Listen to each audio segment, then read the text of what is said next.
இந்த அத்திக்காய் சாப்பிடும்போது நமக்கு நீண்ட நேரம் வயிறு பசி இல்லாமல் இருக்கும். வயிற்று பசியை தூண்டாது.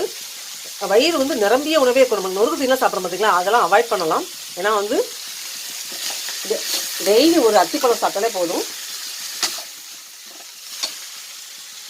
வயிறு நிரம்பிய உணவு இருக்கும். நம்மளுக்கு வந்து அடிக்கடி பசிக்கும் பார்த்தீங்களா, எதையாவது நம்ம சாப்பிட்டே கொண்டு தோணும் பார்த்தீங்களா, அந்த பசியின்மையை தடுத்து நிறுத்தக்கூடிய தன்மை வந்து இந்த அத்தி பழத்துக்கு உண்டு, இந்த அத்திக்காய்க்கு உண்டு.